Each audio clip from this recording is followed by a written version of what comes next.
नमस्कार, सत श्री अकाल, बहुत बहुत आदाब। स्वागत है आप सभी का प्रोग्राम जन्म कुंडली में और मैं हूं आपका अपना होस्ट अनिल शर्मा। और इस बार मैं एक नया वीडियो लेके आया हूं जिसमें मैं बात करूंगा करियर, प्रोफेशन, गाइडेंस। आज के इस बिजनेस युग में, आधुनिक युग में, जहां बिजनेस, जॉब, आपका प्रोफेशन, आपका करियर इंडिपेंडेंटली, इंडिविजुअली बहुत इंपॉर्टेंट हो जाता है और जिसकी वजह से बचपन से ही हमारे ऊपर एक ऐसी स्ट्रेस डाल दी जाती है जिसमें हमारा बचपन जो है वो खो जाता है। ये बहुत दुख की बात है कि जो उम्र हमारे खेलने की है, कूदने की है, अपने आप को जानने की है, इंटरेक्ट करने की है एक दूसरे के साथ, उन खेलों को खेलने की है जो कभी हमारे पेरेंट्स खेला करते थे, लेकिन हमने बच्चों के ऊपर इतना प्रेशर डाल दिया है कि उनका बचपन उनसे छीन लिया है। लेकिन क्या करें, या तो हम खेल सकते हैं या हम जमाने के साथ पैर से पैर मिलाकर, कंधे से कंधा मिलाकर चल सकते हैं। हम आने वाली जो परिस्थितियां हैं उसको ध्यान में रखते हुए ही अपने बच्चों को ट्रेन करते हैं और उनका फ्यूचर जो है वो निश्चित करने की कोशिश करते हैं।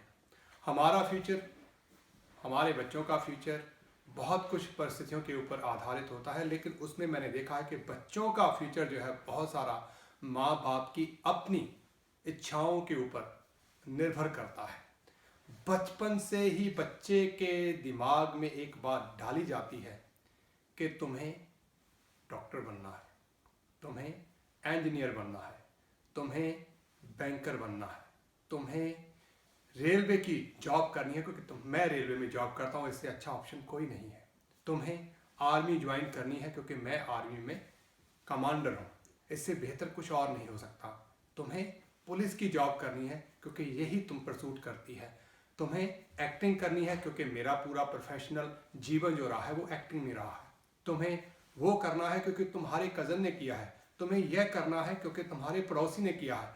हमेशा कोई ना कोई रोल मॉडल जो है हम बच्चों को दिखाते हैं और जिसमें बच्चे को हम विकसित, उसका मानसिक और फिजिकल जो विकास होता है कहीं ना कहीं वो खो जाता है और हम उसी हिसाब से उसको बनाना शुरू कर देते हैं और बच्चे को नहीं पता होता है, माँ बाप को नहीं पता होता है कि भाग्य, डेस्टिनी, आपकी किस्मत, बच्चे की किस्मत में क्या है। लेकिन हम ये कहते हैं कि हम अपनी किस्मत बनाते हैं, भाग्य बनाते हैं, इस बात में कोई दो राय नहीं है। और मैं भी कहता हूँ कि अगर किस्मत से ही भाग्य और कर्म से ही किस्मत और भाग्य बनेगा तो क्यों ना हम करें। लेकिन ये कैसे डिसाइड करें कि जो हम परिश्रम कर रहे हैं, मेहनत कर रहे हैं, जो मेहनत कर रहे हैं वो जिस दिशा में है वो दिशा सही है। वो तो हम अपने विचारों को बच्चे के ऊपर थोपने की बात करते हैं। तो क्या ऐसा करना कहीं आपको जायज़ लगता है? कि ऐसा तो नहीं है कि हम उन बच्चों से उनका बचपन छीन रहे हैं।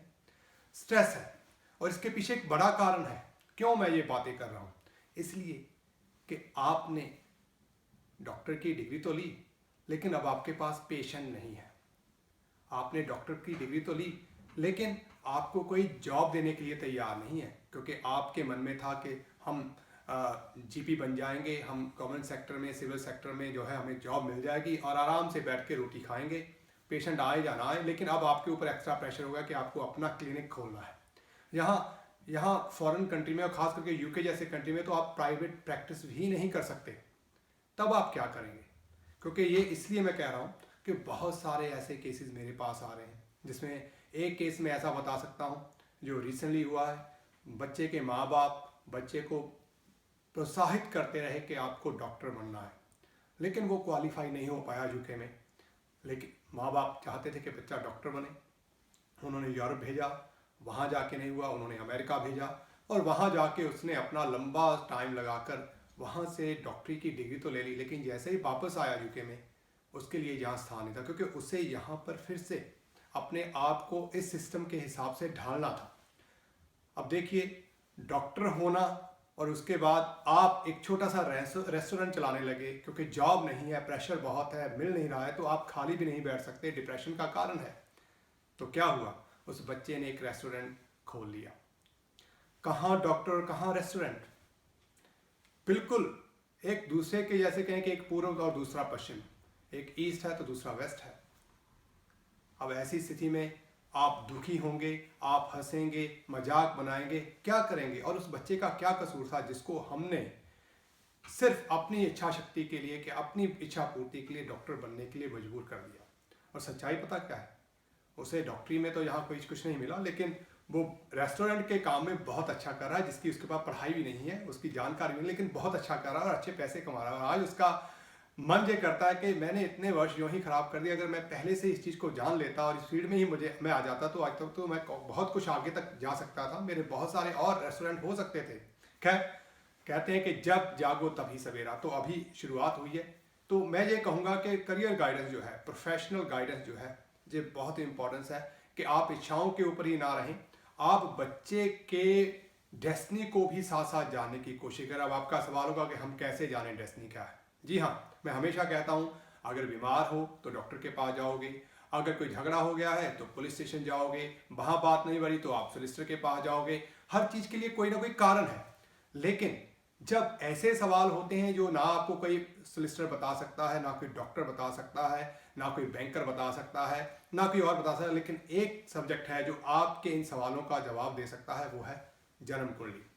ये एक ऐसा तीसरा नेत्र है जो हमारे जीवन में हमारी इच्छाओं को पर लगाने का काम करता है। और कई बार हमें निराशा होती है। हम हमेशा ही जब ज्योतिष जन्म कुंडली की शरण में जाते हैं तो पहले, क्योंकि ये बात होती है फ्यूचर की कि क्या करना है, कैसे होगा, हमारे ऊपर प्रेशर होता है कुछ और, तब जब हमें कोई गाइडेंस मिलती है तो हम उस पर यकीन करने के लिए तैयार नहीं होते हैं। लेकिन परिस्थितियां जब बदलती हैं तब तक बहुत देरी हो चुकी होती है। तो आप एक ओपिनियन लें, एक चर्चा करें, अपने बच्चे के time, date of birth, place of birth को आप अपने पास नोट करें, आप जाएं। मानना ना मानना आपकी बात की बात है, लेकिन आप कोशिश तो करें, घर से निकलें। एक जानकारी, बच्चे के फ्यूचर की जानकारी है। और करियर गाइडेंस जो है एस्ट्रोलॉजी के माध्यम से ली जाने वाली एक ऐसी फैसिलिटी है जो आपको कहीं और किसी तरह से भी नहीं मिल सकती। और मैं एक एग्जांपल देना चाहूँगा इसमें कि आपको करियर सेलेक्ट करते वक्त एस्ट्रोलॉजी किस तरह से मदद करती है। मैं एक लगन असेंडेंट उठा लेता हूँ, जिसको मैं लियो मान लेता हूँ, कि किसी लियो वाले असेंडेंट वाले का मेरे साथ मुलाकात हो गई और वो मुझे कहता है कि आप मुझे करियर गाइडेंस दीजिए, मैं प्रोफेशनल में किस ओर जाऊँ। लियो यानी कि सन का, सूर्य का साइन है और अपने आप में बलवान साइन है और फ्यूचर के प्रति हमेशा संवेदनशील और हमेशा 4 कदम आगे चलने वाला। और उस मुकाम पर पहुंचने के लिए वो हर ताकत को, हर इच्छा शक्ति को लगा देता है, ताकि क्योंकि उसे वो अचीव करना होता है। इंडिपेंडेंट, किसी के अधिकार में काम करने की बजाय खुद के अधिकार में काम करना, लोग उसके अधिकार में हो, उसको एक पास कमांड करने की शक्ति होती है। ये उसकी पर्सनैलिटी है। लियो वाले लोग जो है किसी को कुछ कहते नहीं देखे गए, लेकिन लोग उनसे भयभीत होते हुए देखे गए हैं। उनकी प्रेजेंस ही दूसरों को भयभीत कर देती है। जैसे जंगल में शेर, उसकी आहट से ही सारा जंगल खामोश हो जाता है, एक डर आ जाता है। बिल्कुल लियो वाले, जो साइन वाले जो लोग होते हैं, उनकी ऐसी ही परिस्थितियाँ, ऐसी ही कंडीशंस उनके साथ भी होती हैं। ये उनका पहले हमें समझना होगा कि उनका व्यक्तित्व क्या है। उसके बाद जब प्रोफेशन की बात आती है तो 10th house most important house हो जाता है, जिससे हमें करियर गाइडेंस मिलती है। अब इनके 10th हाउस में टॉरस राशि होती है, वीनस लॉर्ड होते हैं। तो सीधा सीधा बहुत सारे लोग कहेंगे वीनस है तो आदमी को रंग रंग, सिनेमा, सजना संवरना, इंटीरियर बुटीक का काम करना, कपड़े सिलाई का काम करना, कॉस्मेटिक चीज़ों का काम करना, गाना बजाना, और ये सारी चीज़ें जो हैं इनके ऊपर सूट करती हैं, तो इसलिए इनको इस काम को करना चाहिए। लेकिन हम यहाँ भूल ही गए कि जब हम जन्म कुंडली के 12 घर को देखते हैं तो पहले जब ये मेरी से कुंडली शुरू होती है तो 2nd हाउस में जो राशि होती है वो टॉरस होती है उस समय में। तो टॉरस के पास अधिकार क्या है? टॉरस के पास अधिकार है बैंकिंग, पैसा, वेल्थ। अगर 10th हाउस में, तो ऐसे लोग वेल्थ के मामले में, सेविंग के मामले में बहुत ज़्यादा अधिकार और इजी तरक्की करने वाले लोग होते हैं। और उसमें कहीं अगर वीनस आपका 2nd हाउस में हो जाए तो निश्चित तौर पे आप लोग ये माने कि जैसे गागर में सागर, एक कुबेर की उपस्थिति जो है वो बन जाती है। फिर से कहूँगा कि जैसे वीनस के हिसाब से हमने देखा क्या है, लेकिन हम भूल जाते हैं कि 10th हाउस में जो राशि है टॉरस, वो वेल्थ से जुड़ी हुई राशि, कुटुंब से जुड़ी हुई राशि है, जो राग रंग से जुड़ी हुई, गाना बजाना, क्योंकि वोकल जो है हमारी वो 2nd हाउस से देखी जाती है। इसका भी अधिकार आता है। लेकिन क्योंकि सूर्य एक बलवान और ये कहें कि तारा मंडल का राजा है, वो गैलेक्सी का राजा प्लैनेट है, इसलिए इन लोगों को राज्य शक्ति, इनके ऊपर अधिकार शक्ति का प्रभाव ज़्यादा रहता है। तो ऐसी स्थिति में और साथ में अगर वीनस भी सेकंड हाउस में आ जाए उसी समय इस कुंडली के हिसाब से, तो मुझे लगता है कि ये लोग फाइनेंस में, वो चाहे चार्टर्ड अकाउंटेंट हो, चाहे बैंक की जॉब में हो, चाहे आप किसी तरह से भी इन्वेस्टमेंट बैंकिंग में हो, तो जहाँ चाहे आपने कोई पैसे का लेन देन जो है, आप जैसे कहते हैं इंटरेस्ट पे पैसे लेने देने का काम करते हैं, तो ऐसे काम से आप अपने आप को बहुत बलवान बना लेंगे। एक कंप्लीट सेटिस्फैक्शन जिसको हम कहते हैं वो आपको मिलेगी, ये चीज होगी।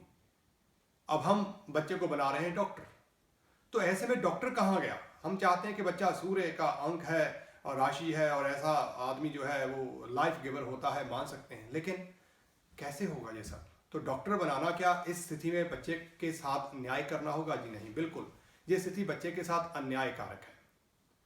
मन में विचार रहेगा, क्योंकि ऐसे लोग हर चीज को बहुत अच्छी तरह से एनालिसिस करते हैं, एनालाइज करने के बाद आगे बढ़ते हैं।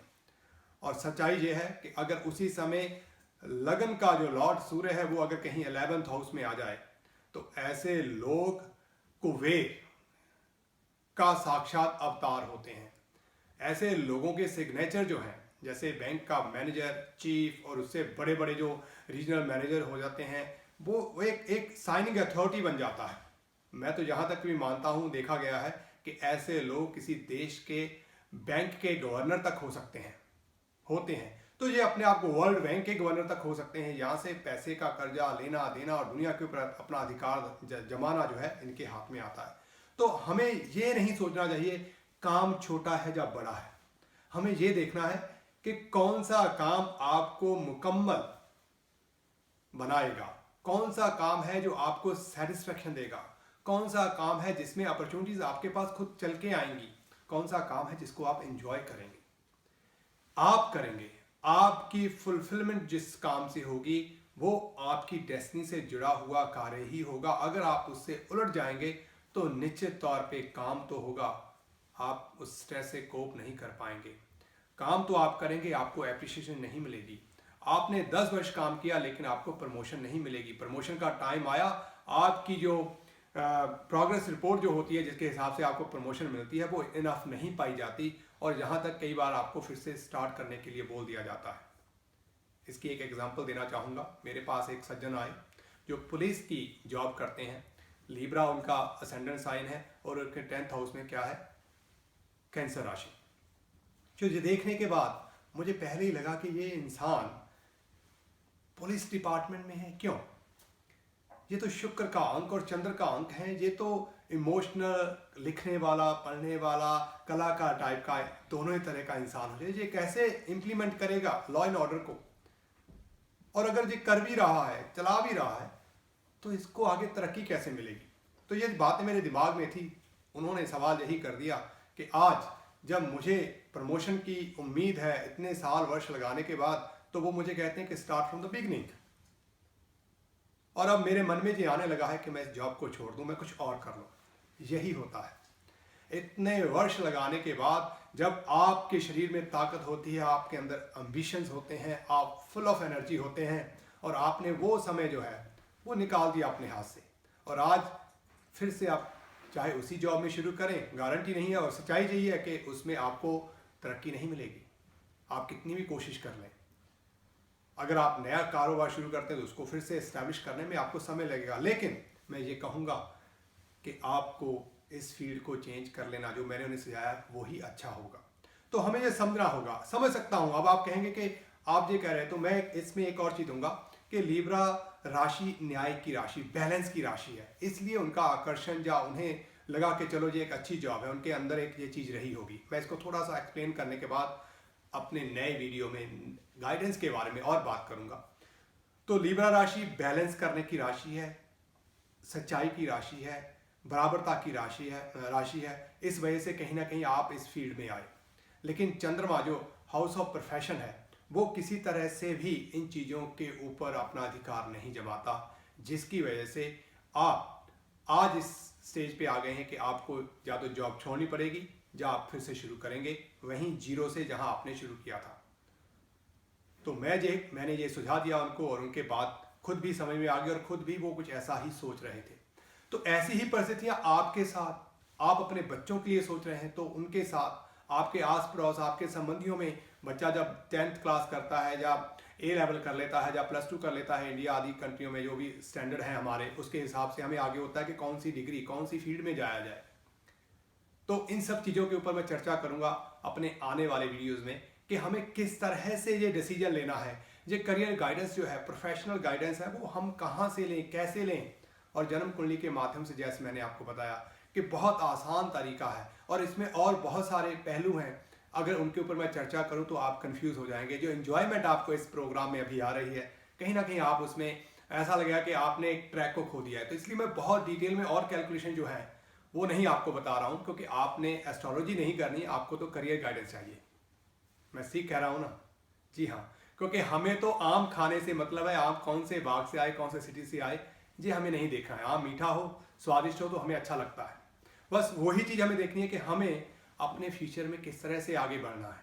और ये करियर गाइडेंस जो है वो मैं आपको दूंगा अपने अगले वीडियो में। लेकिन अगर आप वाकई में इन चीज़ों को लेकर परेशान हैं, बच्चों को लेकर, खुद के प्रोफेशन को लेकर, तो मैं ये कहूँगा कि आपकी स्क्रीन के ऊपर जो नंबर आ रहा है मेरा, आप उस नंबर को नोट डाउन कर सकते हैं।